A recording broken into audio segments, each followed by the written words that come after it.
Just think how easy his task and mine might be in these meetings that we held if suddenly there was a threat to this world from some other species, from another planet, outside in the universe.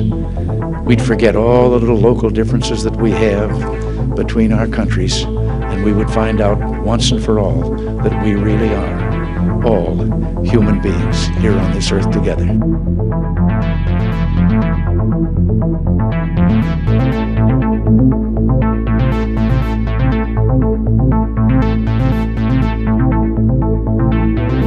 Before us, the opportunity to forge for ourselves and for future generations a new world order, a new world order, a world where the rule of law, not the law of the jungle, governs the conduct of nations. Bill stopped the weaponization of space. Then he would repeat to me over and over, and the last card, the last card, the last card would be the extraterrestrial threat.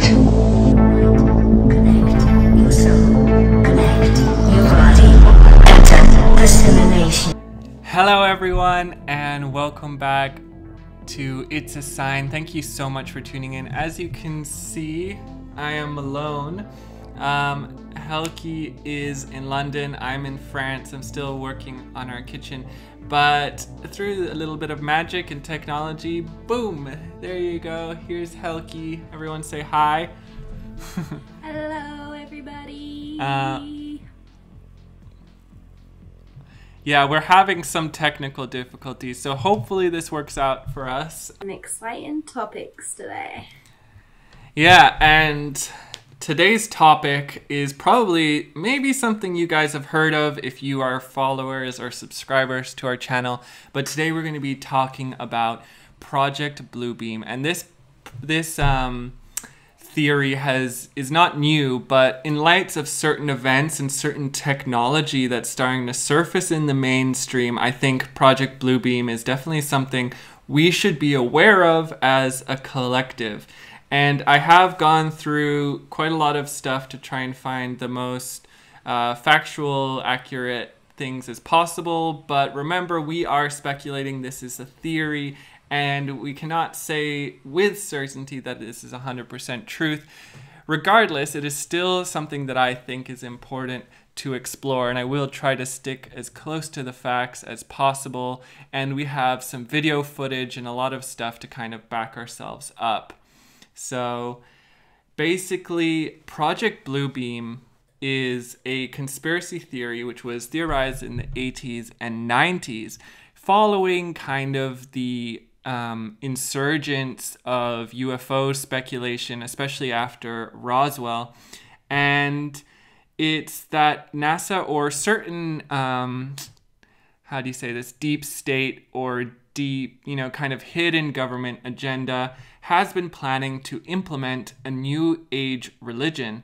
And we're beginning to see a bit of that we have been talking about that over the last couple of podcasts with new age developing sort of into some sort of alien theory where all our power is being handed over to aliens. Human accomplishments are now no longer ours, they're humans. We have whole thing, the Galactic Federation, that was our last episode on that, which is also part of the New Age religion. But the government is also further trying to push a new world order via a technologically simulated invasion using holograms, and they have a multiple stage process. But before we get into all of that, let's look at a couple videos to get your mind tuned into kind of what technology the world has. And keep in mind, this is only what they're showing us. What they're showing us is only the tip of the iceberg, what else is hidden within secret government research facilities is unknown to the majority of the public. Have you ever heard of Project Bluebeam, love? No, I don't think I have. No. So I'm very excited to learn more. Yeah, because we know that we both watched Stephen Greer, and Stephen Greer is quite adamant on the fact that the U.S. government will be faking some sort of invasion. They're already starting to propagate a certain propaganda around a fear of aliens, that aliens or ETs are bad for national security and all of that.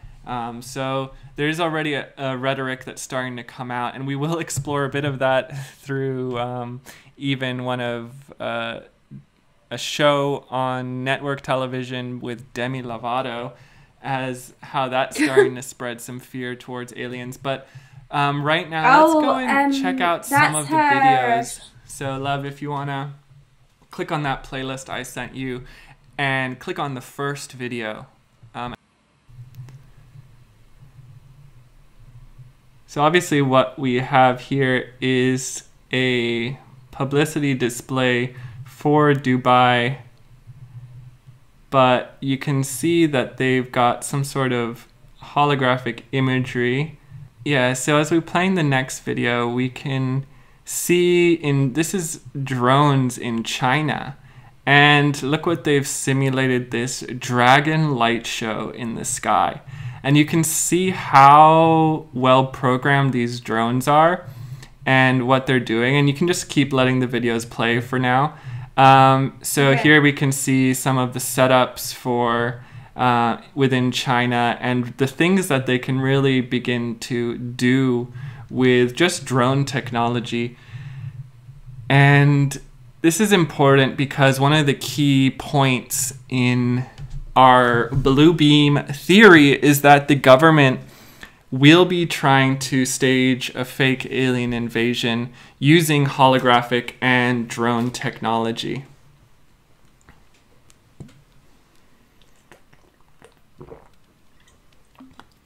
So you can see the huge scale of this, and the potential is there, you know? They could do that. The technology that, especially since this is just a publicity thing, and what else is hidden, you know, things that we haven't been able to see. So you can see there's so many different images they can create. They can really, and this is, you know, look, they even have like a fake UFO appearing. We see this huge skeleton, like, look at that. And that's just, you know. Let's skip to the next one now. Yeah, so now the China 5. Yeah, I paused it. Yeah, play it. So you can see this technology. How do they do that? Yeah, exactly. You can see, like, whoa. And this is the stuff that's being released to the public, you know? Yeah. There's so many other things that they could show us. So you kind of get the point, and I might include more of the, you know, of this footage as we go along and for you viewers. But so you can see the technology is there for a little bit of what we're talking about to have some precedence. What did you think about those videos, Lev? It was on the biggest drone display ever, Guinness World Records thing. Yeah, you can But I stop. paused it now. Yeah.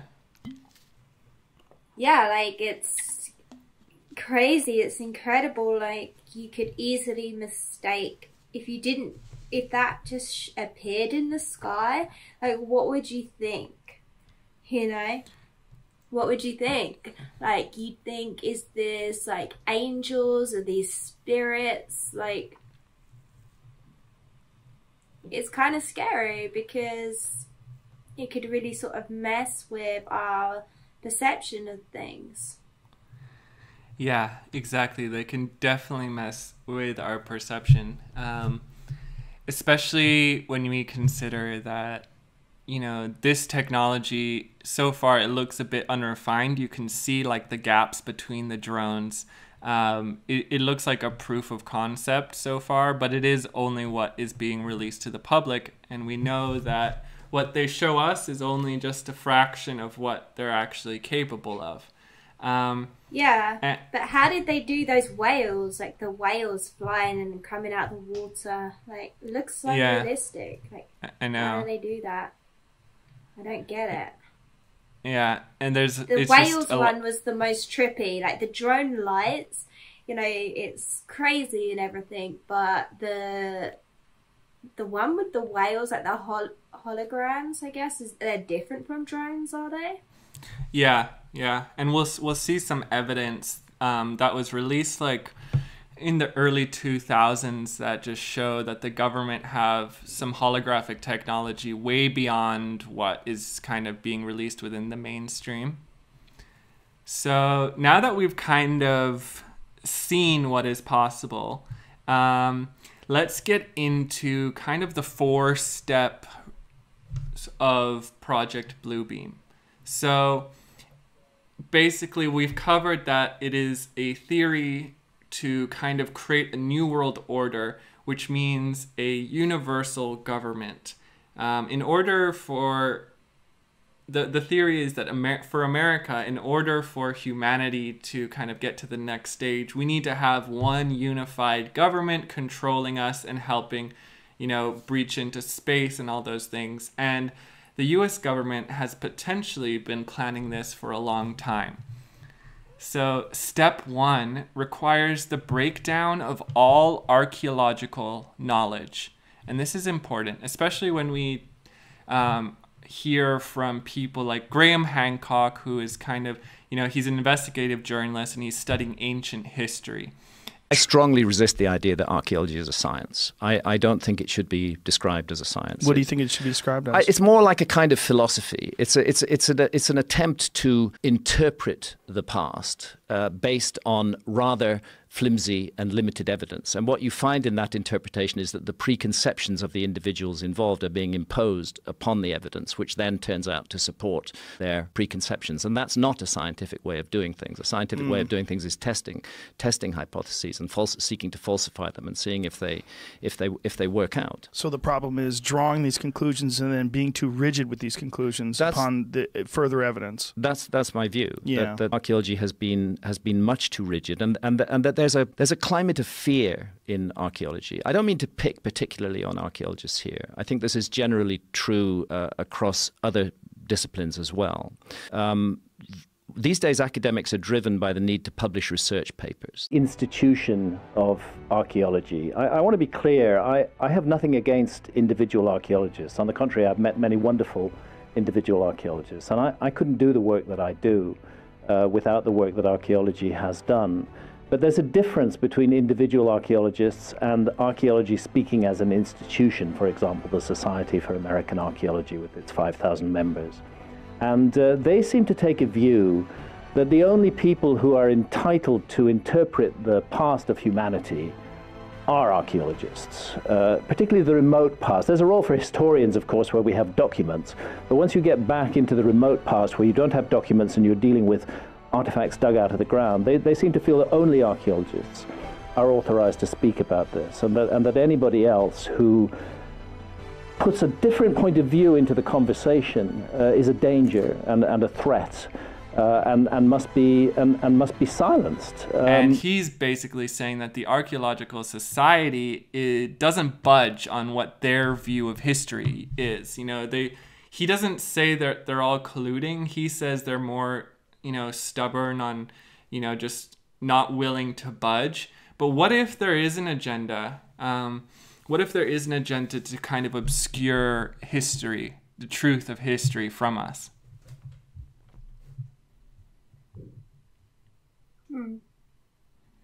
Yeah, like that's a possibility, a likely possibility. Yeah, we're told like a lot of different things about history. There's a lot of different agendas trying to push different histories. There's the scientific agenda. There's the Christian, Muslim, religious agendas, all of those. And could the potential of our history have been obscured? And for what reason? Well, if humans really knew the potential that they had, if they really knew what was capable, it would be harder to, you know, pull the rug from underneath us. You know, if we knew that we came from these advanced beings, that we were once, that we're actually a society, a culture with amnesia, a civilization who has forgotten their past. But if we had known how much power and technology we actually possessed, could that change how we act within the present? So basically, they want to start by accomplishing fake earthquakes and multiple earthquakes in 2023 at precise locations around the planet. And these earthquakes will, with them, eventually present new information which will make us question our current belief systems in regard to religions. And as we're talking, there have been multiple earthquakes recently, all of which seem to be happening at much more frequent rate than usual. And there has been geologists and people who study these things that are saying, like, this shouldn't be possible. We can't explain why so many earthquakes are going on. And it is fact that the US government has been able to create seismic, you know, waves. They can actually have the technology to generate earthquakes. They also can seed rain clouds. They're getting very much into weather and disaster control. You know, they can generate rain and they can generate earthquakes, and this is all factual. So interesting. Are they using targeted earthquakes to potentially destroy, you know, archaeological evidence? That's what the theory proposes. Yeah, it could be possible. Like, we're constantly discovering more and more every year. Yeah, like, we know we do want to do an episode on, like, weather control at some point.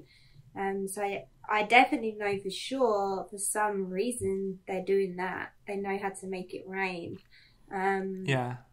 So, and they're not exactly, like, honest about what they're doing. It's not just like, yeah, we're creating rain because it's, like, good for the planet and the environment, and we're bringing rain to dry places or whatever. Like, they seem to more be hiding it. That kind of, they're hiding it, and it doesn't seem like they're just doing it in places where there's no rain.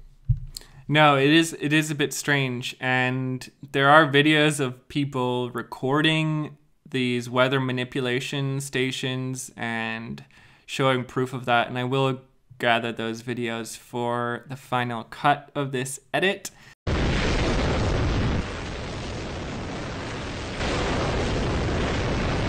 This is the loudest sound you could possibly conceive, and as it turns out, the cleanest.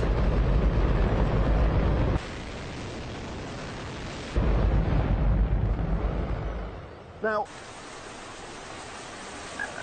I told you, it's raining. But yeah, very strange. And that's just step one of Project Bluebeam's plan. Step two is where it starts to get quite interesting.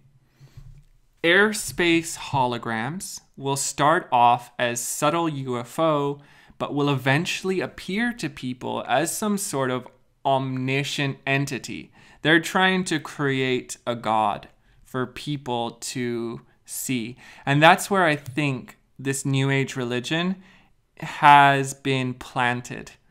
You know, a lot of us believe that, oh, you know, this is ufologists and people kind of gathering all this data. But the fact that the government, the US government and Israeli government, as we call, you know, as we talked about in our previous episode, have disclosed something about a galactic federation and that they are currently working with them, you know, and then the fact that the New Age religion has been talking about the Galactic Federation for, I mean, New Age movement has been talking about the Galactic Federation for, you know, decades. It's very strange that those two worlds have coincided. And it doesn't seem like a coincidence to me. It seems like something that has been thought out, planted, and planned. And basically this stage involves a large-scale hologram show where 3-dimensional holographic laser projections will be beamed all over the planet. But it'll do. Kill image.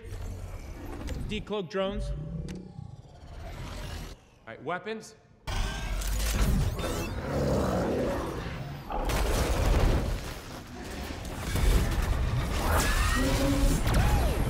Good. That's good. You on schedule? Oh yeah. Uploading software hack to Edith Network. With our drones, we'll be able to create an event big enough to cover an entire city. And of course, this is where Bluebeam really starts. The projections will take the shape of whatever entity is most predominant, will speak in all languages, and there potentially could even project images of the Messiah, or, you know, in the US, like Jesus, or Allah in the Middle East. At the end of this show, the gods, aliens, or entities will merge, and this will be the official kind of coagulation of the New Age religion, where all of a sudden the government is puppeteering a god for us to follow. And that's terrifying. Yeah. Yeah, it's really effed up and terrifying, but is it really that different from like religion? You know, the way that they manipulated and changed the message of Jesus and Yeshua to make it like this, you know, house of control. This was religion just become somewhere where it's like, you have to come to us and show you're worthy of our God by making yourself really small. You know, like, when that's never what Jesus was saying. Jesus was always saying, you are me, I am you, God is within you. You don't need to go to a church to find God, you just need to go within. And now they're just taking it to extremes, right? So it's like, how can it's like, it feels like a you know, like a hyped up, like heightened, more intense version of religion, of the church, right? Yeah. Controlling you through fear, because of some like all-powerful God. Again, bringing your attention outside of yourself. So it's interesting in a sense that the idea that they planted the New Age movement, and I do feel like there's certain things within the New Age movement that would make sense for that narrative, but obviously a lot of the New Age movement is about meditation and going within. So when you truly make that connection, I think it would really be even harder to be fooled by something like this. But I will say, as somebody who got like dragged along in the New Age movement and found my own spirituality through that, I never resonated with the idea of the Galactic Federation. It always didn't sit right with me, and I found it very hard to believe in. And I didn't really believe in it, really. So it would make sense. Are you still there? Are you still there? Okay, so yeah, it would make sense to me that aspect and certain aspects have been planted in the New Age movement, such as the Galactic Federation. But as I say, yeah, like, I'm still there. If you're really doing the work, then no. Like, if you're really doing the work, no. Like, it's not going to work, is it? Because you know God is within. It wouldn't make sense, this, like, you know, evil kind of God coming down And also it depends how they're going to present this God. Like, that would be interesting. Would it have those same aspects of something like the religions we see, where God is judgmental and, you know, we're made to feel much smaller and inadequate to that? Yeah, it is very interesting to kind of theorize what sort of possible things they could bring about. It does seem like some sort of alien threat is probably the biggest one that might come out first, and we'll see in this next section, because step 3, it really starts to get a little bit scary. So step 3 is a telepathic electronic two-way communication.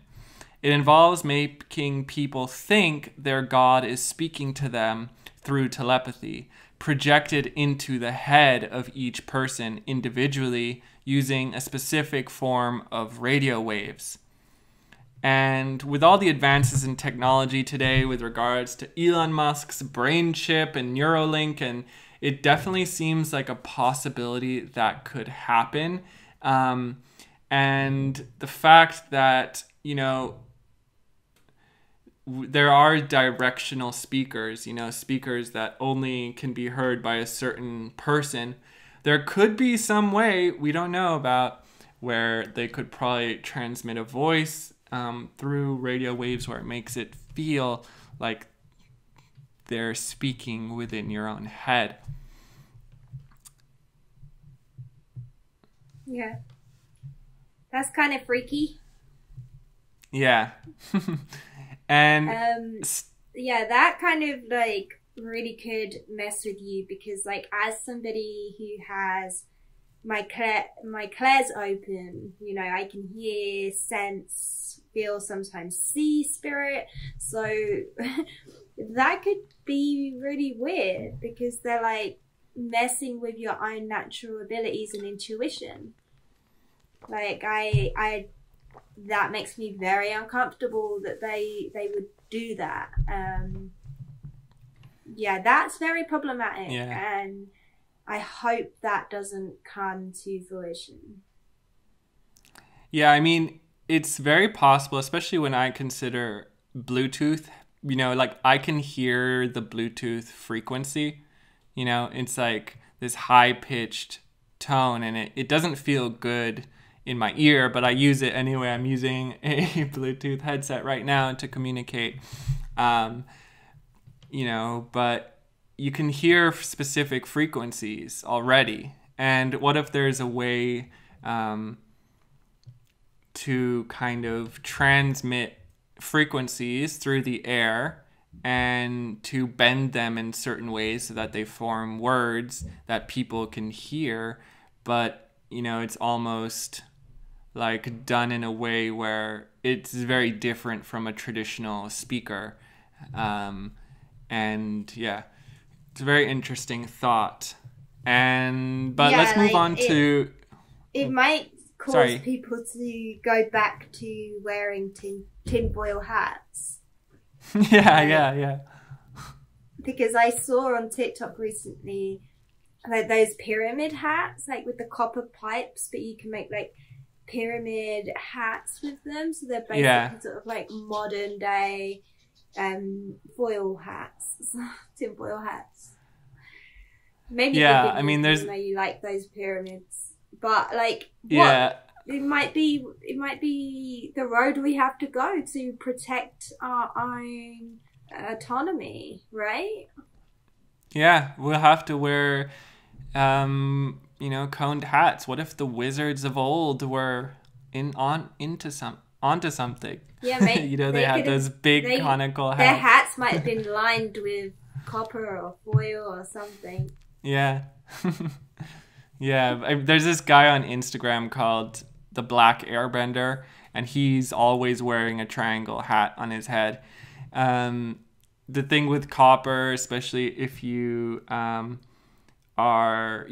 it with some sort of quartz that's conductive, it produces negative ions, which are abundant in nature and very little in, you know, in a city surrounding. So creating a copper pyramid can help to generate, feelings of calm or help, focus and stuff like that. But let's move on to step 4 because we have some facts to go through, but I just want to have a full overview of Project Bluebeam for you. Step 4 has 3 parts, and it's making humanity think an alien invasion is about to occur in every major city, which seems to have already started. We have several UFO, claims throughout the world. News agencies are starting to pick up on it. And that's how you know something's up. Because when the news agencies, the mainstream news agencies begin to start promoting something, there's money behind that, backing that agenda. Because news streams cannot legally publish anything against, the contracts they're signed into. And, within England, there was a whole BBC COVID pandemic thing where they were only allowed to publish good studies on the vaccinations. That's why you didn't see anything bad about vaccinations on the news for a long time, because there was this whole agenda by the BBC, and that you can look up. It's called the Good News Initiative or something like that. So we already know that the news and media outlets are controlled. So the fact that they're pushing this out is something to be aware of as well. So on top of the alien invasion, step 2 is making the Christians think that the rapture is about to happen. And many people, if you ever find yourself down the rabbit hole of a Christian TikTok or YouTube shorts, something, they're thinking that already. I watched a lot of Christian content. I see it coming up, and I do know that that's correct. They sort of see that coming. Yeah. But anyway, carry on. Sorry everybody about this delay of communication. So Trey's hearing me, I swear, a minute or 30 seconds at least after I talk. So hopefully if I can edit this well, can fix this. Yeah, if I can edit this well, then you guys shouldn't see this. So the last stage of step 4 is a mixture of electronic and supernatural forces, allowing the supernatural forces to travel through fiber optics, coax power, and telephone lines to penetrate all electrical equipment and appliances. So, it's kind of you can see that through AI potentially. If they can, develop an AI that can we're already being monitored. I mean, they tell us they're not listening on the phones, but the fact that I get targeted ads about what I've spoken out loud and haven't searched on Google or anything like that, they have no data to draw in except for what I've said out loud. So the fact that they can completely penetrate and completely take over technology is not, that much of a stretch. It will basically create a confined form of mass hysteria and chaos for a temporary amount of time. When people are in this state, what are they going to be feeling?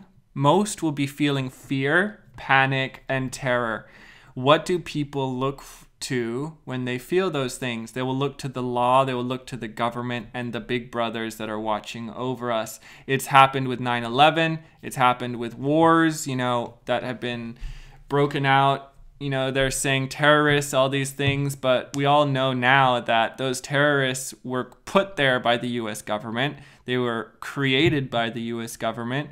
All these wars we think we were going into was for US government control, power over oil and resources. So we already know that the US government does this. What's to say that in this new age of aliens, UFOs, and new technology that they won't create another one, another false attack or another false propaganda to generate fear and dependency on the government? Yeah, and I just want to say, like, it's not just the US government, it's all governments, you know, particularly of the West.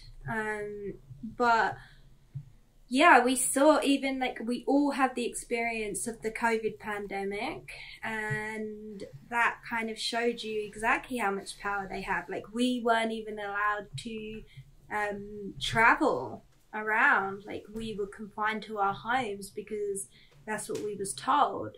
And because we was put into so much fear about this virus. And it was all that fear and terror that turned people against each other. And what really shocked me about that is we lost so many human rights in that time, and not hardly anyone, people were like for this loss of human rights, like for, you know, our privacy, especially when it comes to our health and what we decide to do with our bodies, what we decide to put in our bodies. Our bodies are our bodies, but we lost even control over that, and we would have people turning on each other like, you have to do what we tell you to do with our body, with your body, which is so crazy because we live in this time where it's like acceptance of all, acceptance of who people are and what they want, and they're allowed to be who they want, right? And I'm all for that, like fully accepting that, eradicating things, you know, like racism, homophobia, transphobia, you know, supporting things like that. Yet we still in this time went into such fear that we turned on each other, and we weren't allowed to make decisions for ourselves and have the right of say over our bodies and where we go. You know, all of that was taken away from us.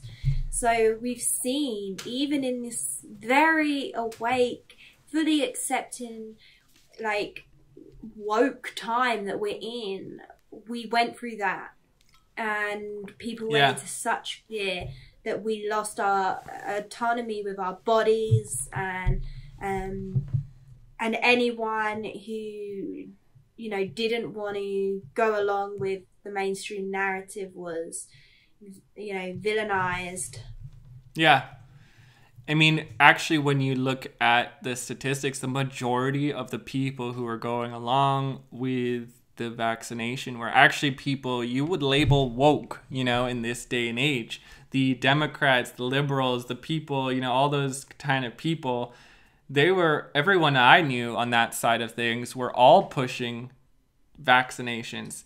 Yeah, same. Yeah, which is crazy because we didn't take it, and look at us now. You know, I've gotten COVID like 3 times, and the last time I got it was barely anything because I have a natural immune system, and this COVID wasn't even, you know, that bad. It's like a bad flu to most people, of course. And I didn't even get it, and I lived with you the whole time. I know, you were there while I had COVID. She didn't even catch it. We were sleeping in the same bed. We were kissing, all that stuff, you know.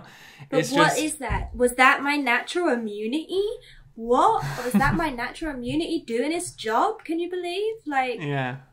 Except like your parents who've had the vaccine got it, and yeah, and we're not going to get into a vaccination thing right now, but it's just proof that the whole world can be pushed to one agenda. That's not out of the question. You think we're all separate. You think we're all different countries, different nations. The whole world, pretty much, except for like North Korea and you know, certain places, the whole world locked down. What does that show you? And what does it show you about the narrative? Here in France, I got shuttled off to an empty part of the airport. They didn't tell me what was going on, all just because I wasn't vaccinated. There's things here that, like, and in Australia, they had like basically concentration camps for people who were not vaccinated and who had COVID. They had no freedom. Shit got crazy. And they were monitored. It was very isolating as well. Like, very hard. I remember, like, I just felt like I had to hide away because otherwise I was going to get, attacked or judged and have that pressure. There was so much pressure from people that you've loved all your life, and it was so hard. Even when I met you during that time, me and Trey met in the pandemic, and it took a few dates before we even brought up the topic, because I like, personally for me, it was just like, I really like this person and I don't know what side of the fence he's on. Most people, majority of people are pro-vaccine, so I didn't even want to bring it up, because it's like, I don't care if you get the vaccine, I just don't want to be outcast and punished for me making a choice with my body. So it really made me go into myself and made me feel very disconnected from humanity, which was really painful. We just have to we have to look at the pattern of how they developed this conflict, because that's important too. They created labels, anti-vaxxer. Anti-vaxxer became negative propaganda for the world and all of that. And so you can see how everyone just began to turn on one another, and the anti-vaxxers became the bottom of the food chain. And this is how the governments create order and social hierarchy. And it's been done for hundreds of years. They do it all over the place in different regions. And so let's get away from the vaccine and kind of back to Bluebeam. Yeah. This is just, I was just wanting to bring up the vaccine as a point to kind of illustrate that, hey, it's possible. The whole world can suddenly believe one thing. And so basically what I'm also trying to say to further illustrate that point is that the government has been conditioning us for some time now. It's starting with sci-fi and alien invasion movies, things like that, where, in like Star Trek, Star Wars, Space Odyssey, everything is done where there is some sort of alien invasion, and then the world gathers together as one unified force to repel this alien invasion. That is a narrative that's continued to be propagated. And that is probably what will be pushed. We'll have to all work together to conquer this great thing. And really, it's the establishing of the New World Order, the one government of Earth. And once you have a dictatorship on the entire planet, that's when you start to get the empire, baby. That's when you start to get Darth Vader, empire control, all of that sort of thing. It's actually believed that Gene Roddenberry, who was the one who got offered from Paramount to develop Star Trek, he used to work for U.S. military intelligence. That's really interesting, isn't it? Yeah, that's odd. Yeah.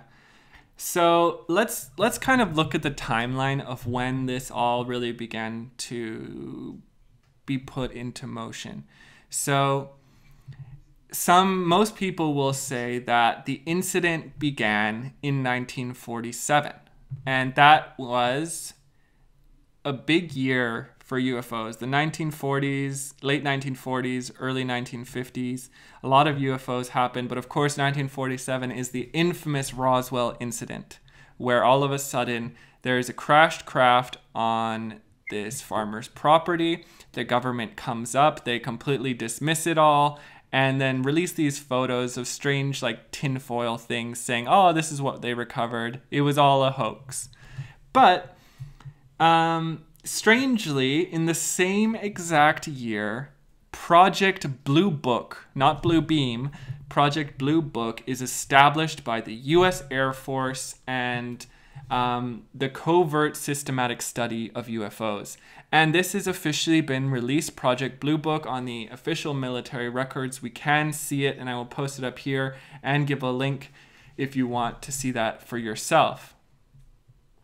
But The United States Director of Central Intelligence, Walter B. Smith, detailed in a now declassified document how UFOs could be used as psychological warfare. Take that. You see that? Already in 1947 to 1952. Oh, actually, yeah, for a whole long time, actually, the United States Air Force were conducting a study into these UFO sightings. And it's possible that once they got their hand on this technology, because what we see from David Grush's interview and, you know, people like, who is the guy, you know, the other guy who talks about UFOs that, Bob? Yes, Bob Lazar. Statements from these folks, we can see that, you know, the government began reverse engineering things back in the 1940s. So it's very interesting that this CIA declassified document is talking about how UFOs could be used for psychological warfare. So all these abductions you're hearing stories about, it could be the government. And this is potentially the concept of a fake alien invasion, where powers that be are trying to find a way to bring the world countries together with the final objective to usher in a new world order.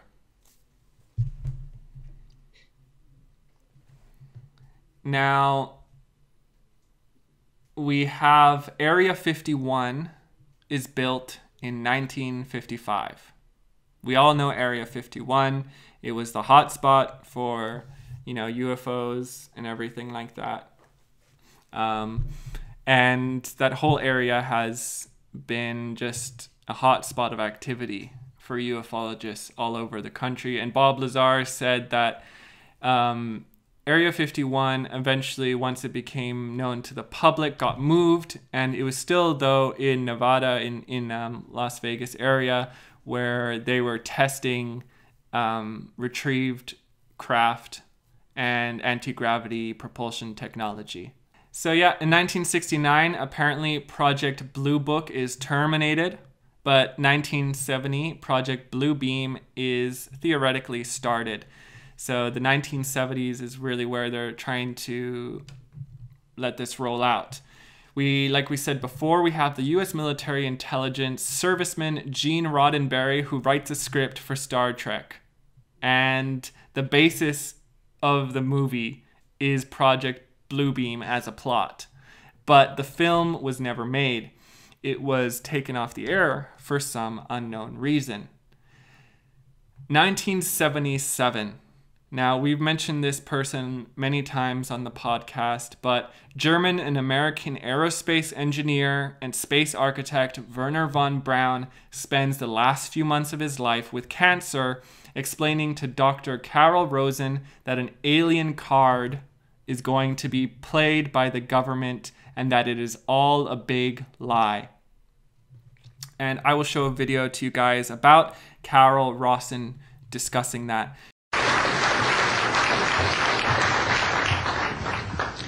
Good morning. My name is Carol Rosen. In 1974, after being a 6th grade school teacher, I was introduced to the late Dr. Wernher von Braun in the U.S., the father of rocketry. In my first meeting with him, during that first 3.5 hours, he said to me, "Carol, you will stop the weaponization of space." And I said, you know, teachers don't stop until June. He said, "No, you have to understand, this is February, and we have to prevent the weaponization of space because there is a lie being told to everyone that the weaponization of space is now first being based upon the evil empire, the Russians. There are many enemies," he said, "against whom we're going to build this space-based weapon system, the first of whom was the Russians, which was existing at that time. Then there would be terrorists. Then there would be third world countries. Now we call them rogue nations or nations of concern. Then there would be asteroids." And then he would repeat to me over and over, "And the last card, the last card, the last card would be the extraterrestrial threat." Well, at the time, I kind of laughed when he said asteroids, and when he said extraterrestrials, I knew I wasn't going to deal with that subject. And now we hear on the news just today, this week, that they've slid in another enemy. Only this time we're going to protect our satellites. In other words, we have to have some reason to spend these trillions, to waste these dollars on a space-based weapon system, and they're all lies. This is a system, he told me, that would never protect anyone. Even back then, he talked about suitcase bombs. He talked about chemical, viral, bacterial, biological warfare, that these space-based weapons would never protect us against. And then he told me that, in fact, if you travel around the world, which I did after he died in 1977, I met with people in over 100 countries who were friends. They didn't want to build space-based weapons. I became a space and missile defense consultant.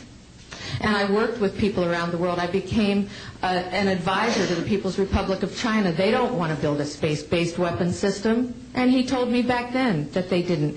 He said, go to Russia. They're considered to be the enemy. I got on a plane by myself. When I got to Russia, I had a list of people that I had read out of the newspaper. Chernenko was in office then. He was the only one I didn't get a chance to meet. They introduced me to everyone when I got there. And when I got back, I said, oh my Lord, this man is telling the truth. There is no threat.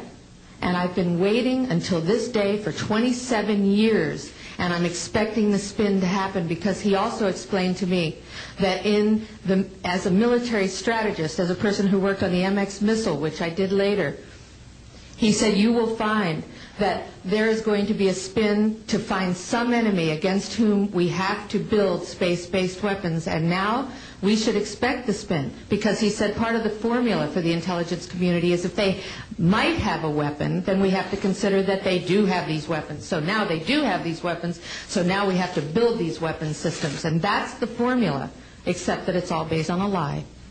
And we have witnesses here today that have shown you that these extraterrestrial beings, that these craft that have come here are now not UFOs, they're identified flying objects. And we know that they have beings in them. And we have witnesses here who have told you that they can shut down our missile silos. They can stop a rocket going into space that's a test.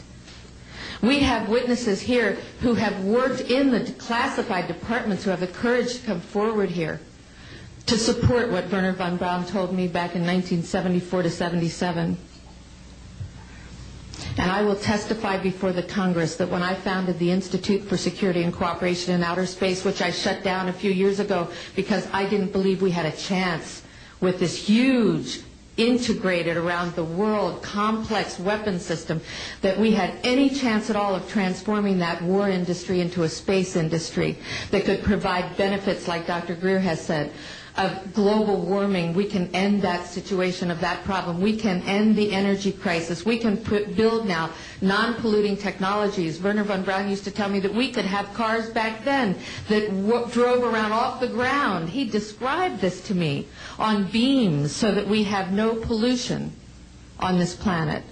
And we can solve the problems of the people that are urgent and potential, and the other animals and the other cultures on Earth and in space.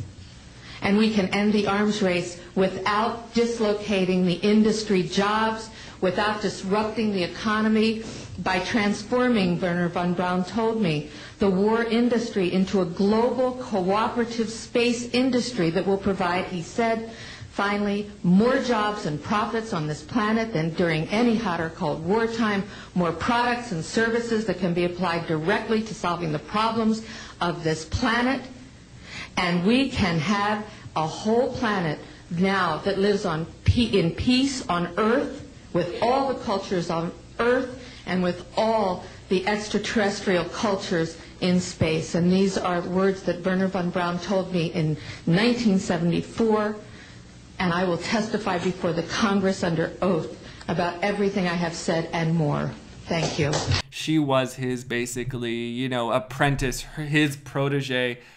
She spent a lot of time with Wernher von Braun in the end. And of course, Wernher von Braun, I sound like a broken record, but he was taken over from Germany at the end of World War II during Operation Paperclip, so that the US government could get their hands on the scientists and the minds of Germany after the Nazi regime.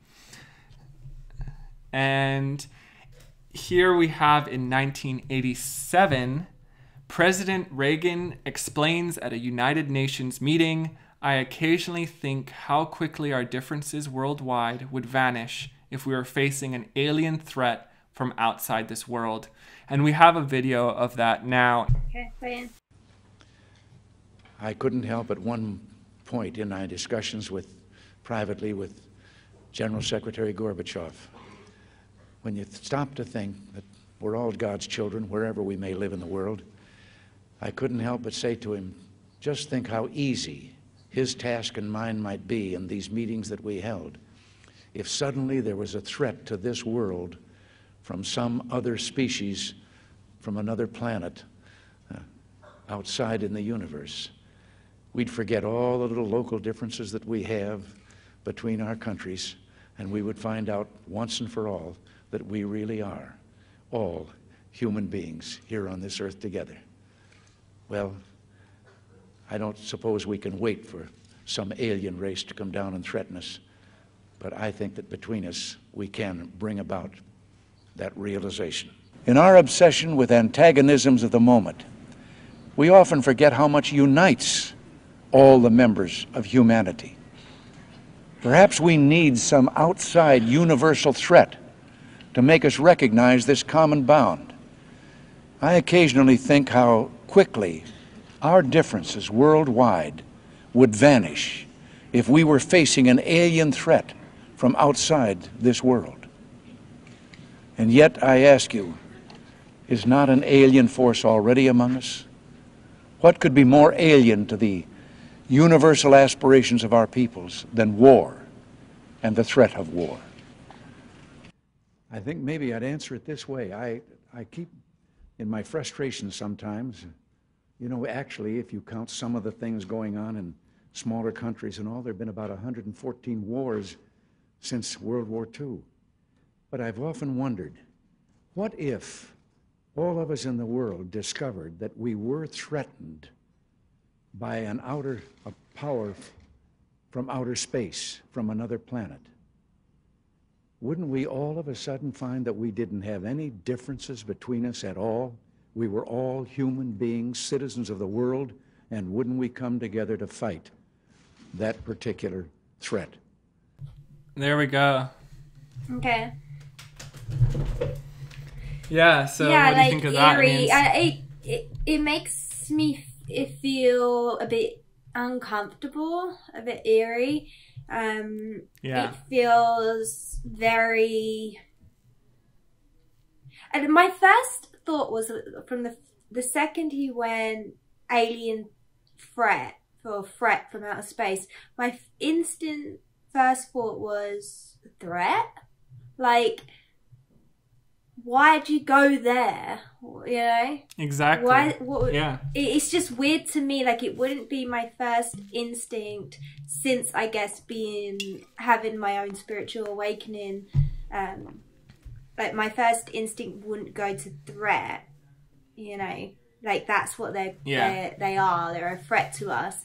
But when I was completely in the system, you know, watching TV every day when I was much younger and unaware, I guess I could have easily gone to threat because I was so easily controlled and brainwashed by the world and...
Yeah.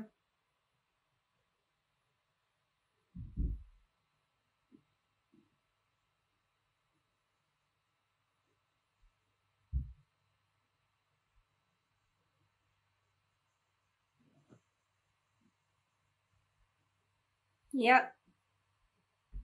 Order. We have before us the opportunity to forge for ourselves and for future generations a new world order, a world where the rule of law, not the law of the jungle, governs the conduct of nations. When we are successful, and we will be, we have a real chance at this new world order, an order in which a credible United Nations can use its peacekeeping role to fulfill the promise and vision of the UN's founders. What is at stake is more than one small country. It is a big idea, a new world order, where diverse nations are drawn together in common cause to achieve the universal aspirations of mankind: peace and security, freedom, and the rule of law.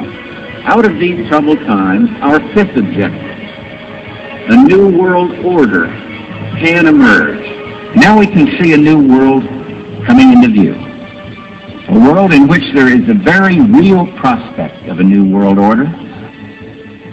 The Council on Foreign Relations, known as the CFR, an organization publicly sworn to destroy American national sovereignty and usher in a tyrannical world police state, could not contain their glee on September 12th, the day after the tragic attack. They announced their New World Order. There is a chance for the President of the United States to use this disaster to carry out what his father, a phrase his father used, I think, only once, and hasn't been used since, and that is a new world order. Yeah. So, I mean, the first thing that came up is like, I believe that we can do this, and we will. You know, that kind of like, ooh, that it's just like, and that speech was on 9/11, right after 9/11, and it's just like crazy, you know, like, how people still don't think that that was a plant, that the U.S. government generated that. And you will see, like, what they will go through. They don't give a fuck about you. They will blow up 2 buildings, killing hundreds or thousands of people, just so that they can get their hands on more money. You know? That was like... It's more power. Yeah, more power, like, more money. When you get to their level, it's like... It goes beyond money, like, you know. Once they have all the money, then it's like, well, now I need all the power.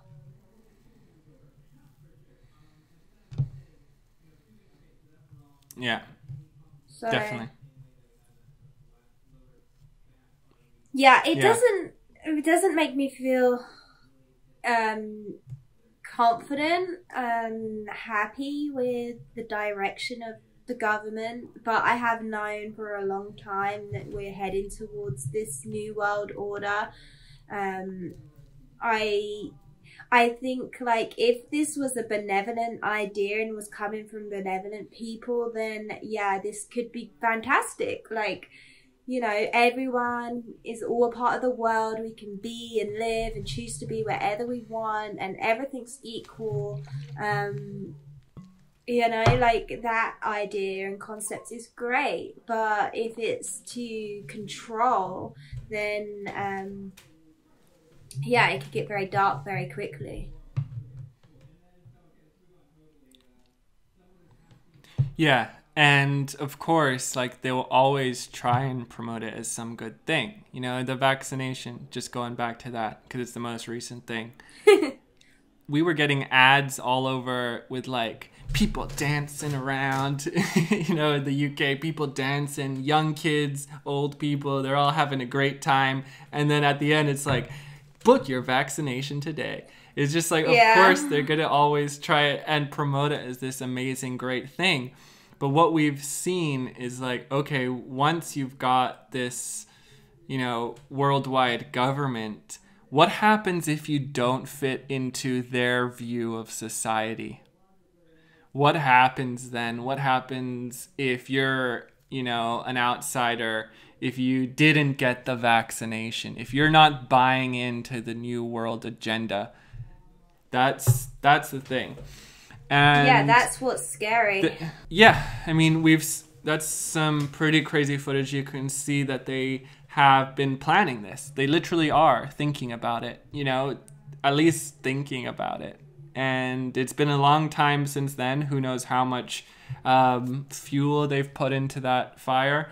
But in 1991, the same year as Bush, the ex-military serviceman William B. Cooper releases a book called Behold a Pale Horse, which has a section that reads, "Can you imagine, quote, what will happen if Los Angeles is hit with a 9-point earthquake? New York City is destroyed by a terrorist-planned atomic bomb. World War III breaks out in the Middle East. The banks and stock markets collapse. Extraterrestrials land on the White House lawn. Food disappears from the markets, and the new God presents themselves to the world." He kind of just, it's like a philosophical theory, but it's important to remember William B. Cooper's name because he's going to come up later.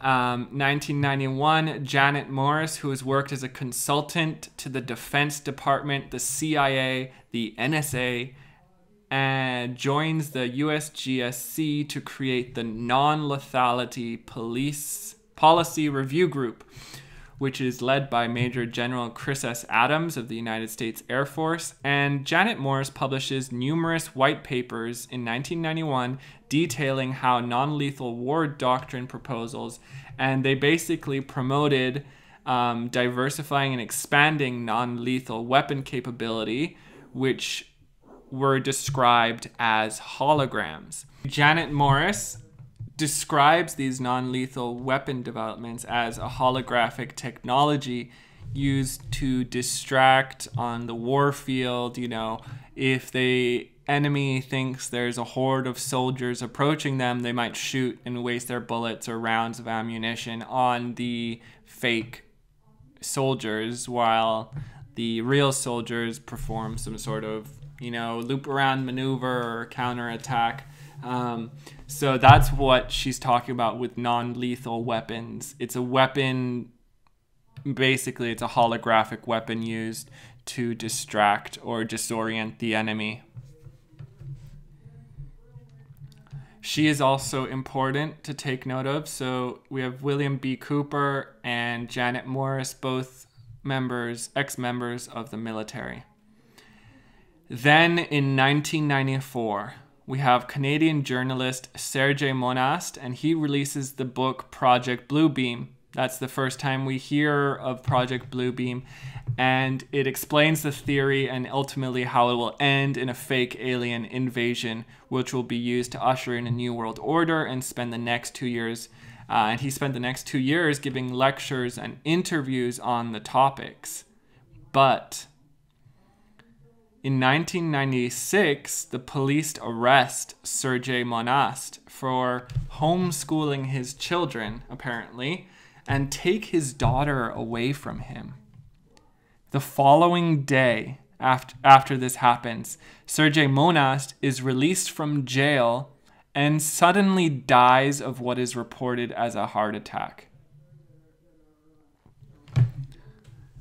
So we have Sergei Monast. He's going around touring, talking about Project Bluebeam. 2 years later, boom, extinguished. He's no longer in the picture. They got rid of him because he was talking too much for their liking.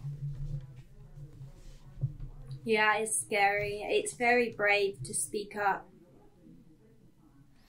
Yeah.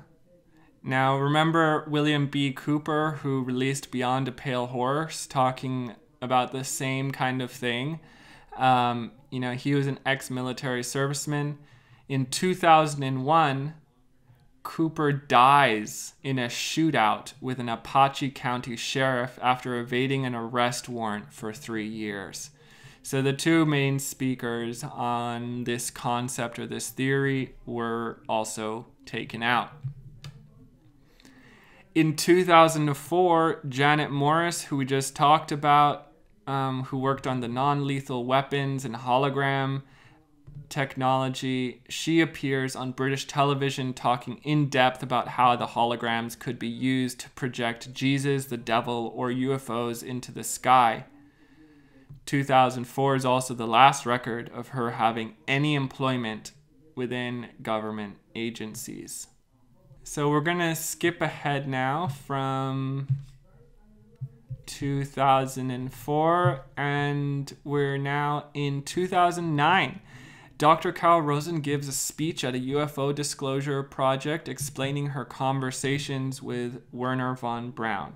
So we know Carol Rosen, and I'll show you a video of her here. And she was the founder of the Institute for Security and Cooperation in Outer Space. She was also the first female executive of an aerospace company working as a corporate manager of Fairchild Industries. She's executive director of the Peace and Emergency Action Coalition for Earth and the IDEA Idea Foundation, as well as a World Peace Ambassador for the International Association of Educators for World Peace. In this video, she explains her conversations with Dr. Wernher von Braun, and that's, of course, you know, Operation Paperclip, German scientist, and on his deathbed, dying of cancer, that they had many conversations about what Dr. Wernher von Braun called the alien card, and we mentioned that earlier. Jumping to more modern day, 2020 to 2022, MSM starts to report on multiple UFO sightings. The government start to admit the existence of UFOs and the true extent of reported sightings. UFOs are renamed to UAPs, and Netflix releases multiple UFO documentaries. Joe Rogan has ex-servicemen on his podcast admitting they've seen UAPs in American airspace, and ex-President Barack Obama admits on live TV that UFOs exist. Harvard scientist Robert Duncan talks about Project Bluebeam on the Concrete podcast, which has since been removed from the YouTube channel, but has been re-uploaded, and I will show you a couple clips from that. What is, there's something called like Project Bluebeam? Yeah, good one. What is that? That's lasers, right? Yeah, I can actually talk about that one, but that is it's really bad. But you know the people that see orbs in the sky, go around that fly faster. UFOs. UFOs. Yeah. Don't tell him what I'm about to say and see if he knows about it. Okay.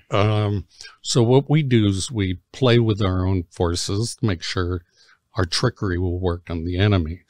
And those are directed energy weapons of where we do intersecting beams or focus beams into the atmosphere.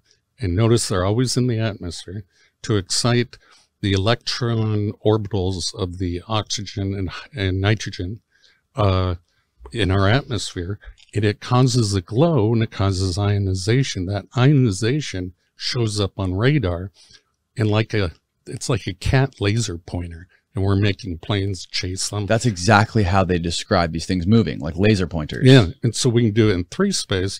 We can make it look like in 3-dimensional space. Yeah, and we can make it look like an entire fleet is about to drop bombs on, let's say, Europe, and then just have them disappear. And they get all their planes up in the air, and we attack them from the other direction, assuming we're attacking Europe. Who is doing this?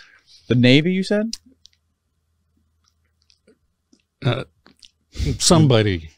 Let's just say a group, you know. And you know this for a fact. I know for a fact, yeah. So anyway, don't tell your guests. A group within the U.S. government. Yeah, okay, we'll leave it at that. Yes. And is this something that could be seen with the naked eye, or yes, is this something because that would it glows? It glows, so it would be seeable. You can see it by the naked eye, and it would leave a radar trace. So it's perfect as a deception.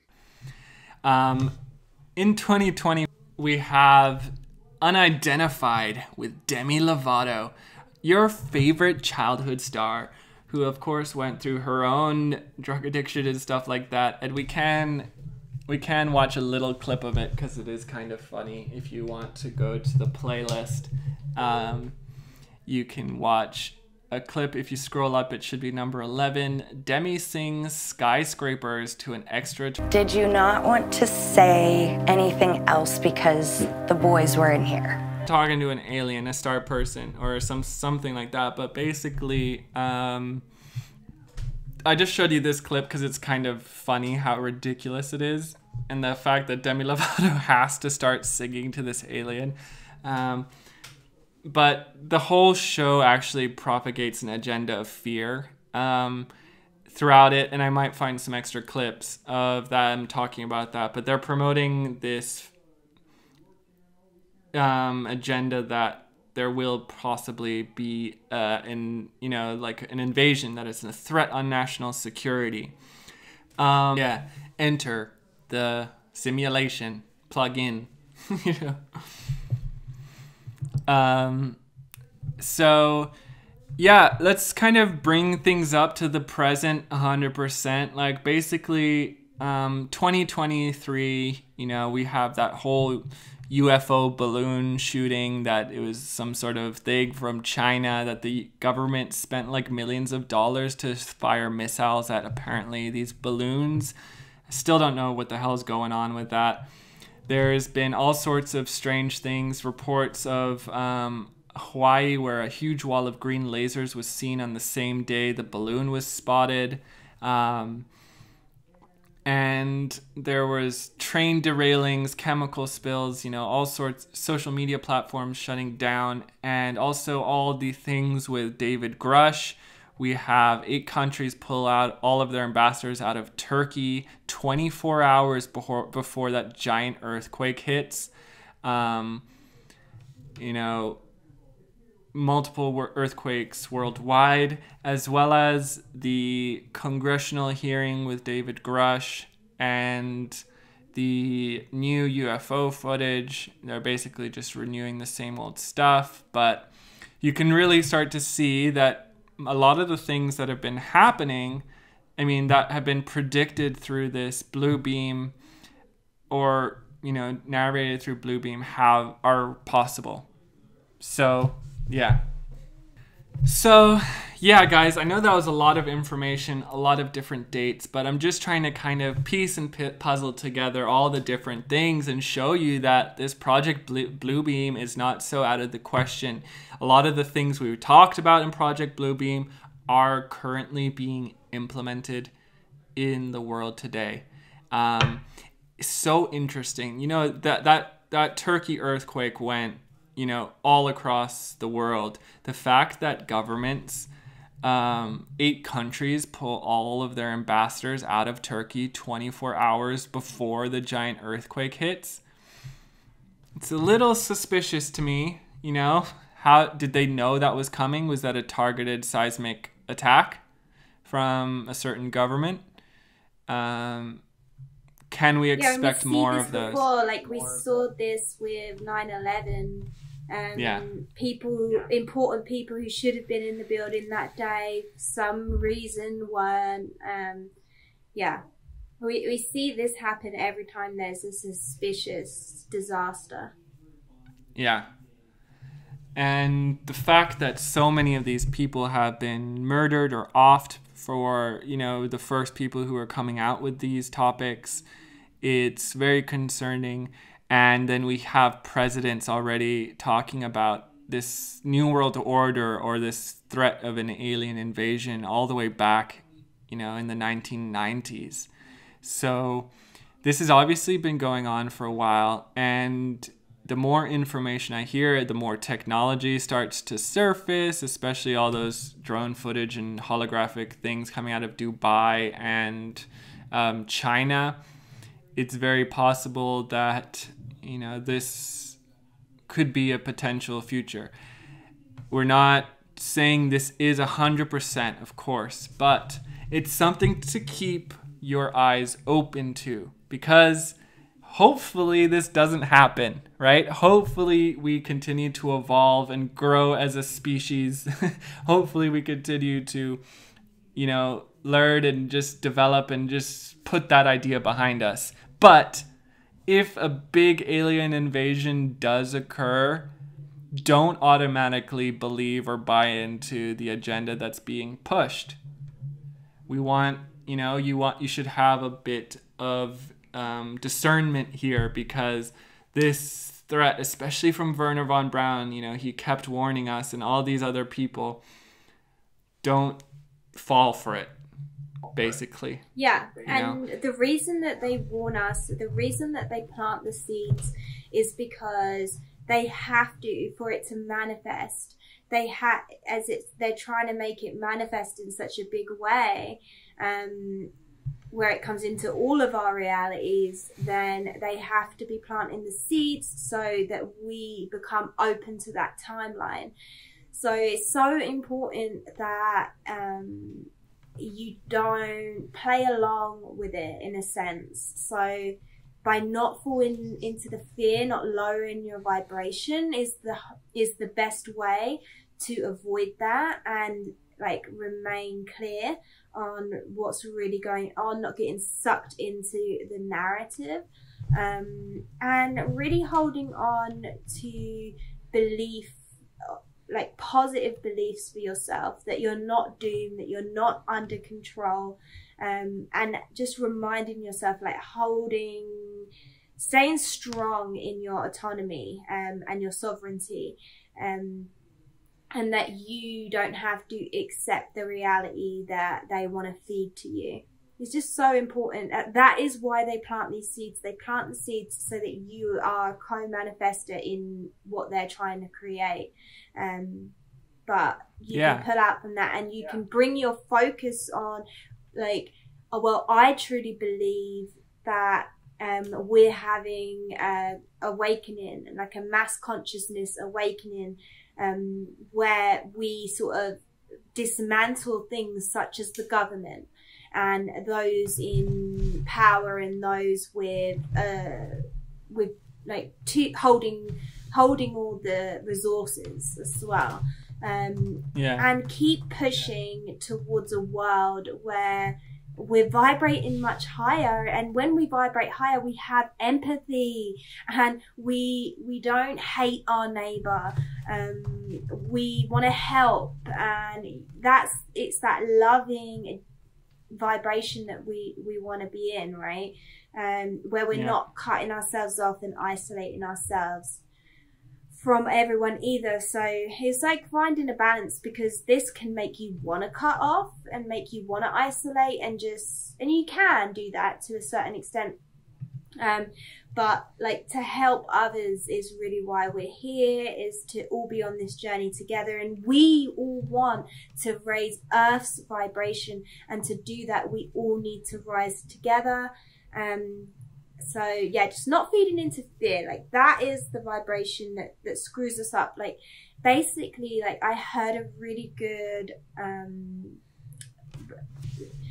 idea that someone said the other day, and I was like, oh my god, that's so true. But it's like the veil between us and the spirit world and ourselves and what we truly are beyond this human experience.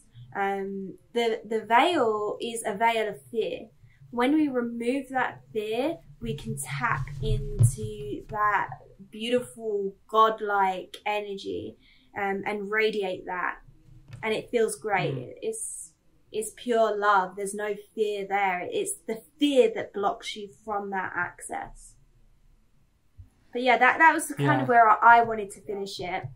And I feel like this has been a really interesting topic. It just brings more awareness, because I also believe awareness around these sort of subjects is really important, so that we can see the agendas that are being pushed, and you know, we can choose to opt out of those. And that's the thing, we have free will in this life, and we can opt out of that future and moving towards one we would prefer. So that's what's always so exciting about diving into topics like this, so that we can see, okay, that's out there, that's an agenda that's being pushed. I have awareness around that now, and I'm not going to be blindsided into that, right? So great topic today, Lava. Trey, really good work. bringing this to light, because I'd heard about a lot of ideas related to this, such as the New World Order, and but I didn't know it was this Project Bluebeam. So yeah, very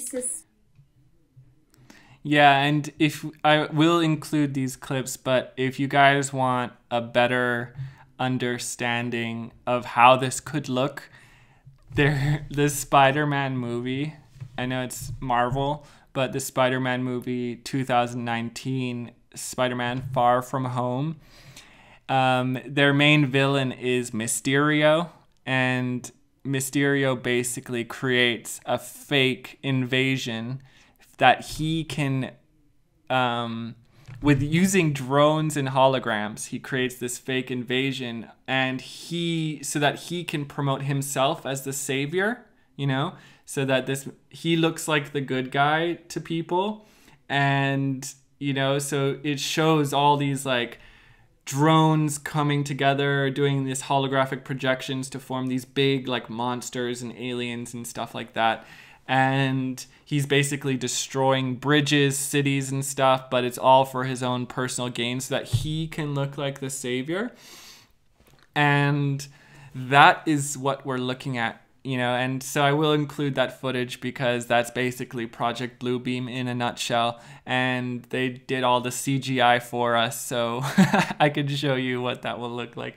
But yeah, definitely, you know, just like Helki was saying, just, you know, continue to stay anchored, you know, be aware to the things that are going on. Don't let the government pull the hood over your head, and, you know, keep one eye open always, no matter how much digital and media we consume.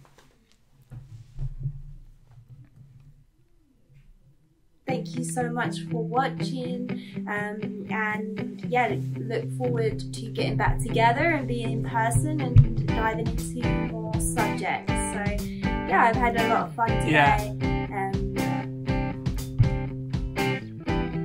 Interesting topic. Yeah, if you guys are like this content and you feel like supporting us, then you can buy us a book down in the description. You can give us a super thanks, and that would help us out so much. We love making these projects, and we want to continue upscaling our podcast. We want to, you know, really take it to the next level, and for that we need your support.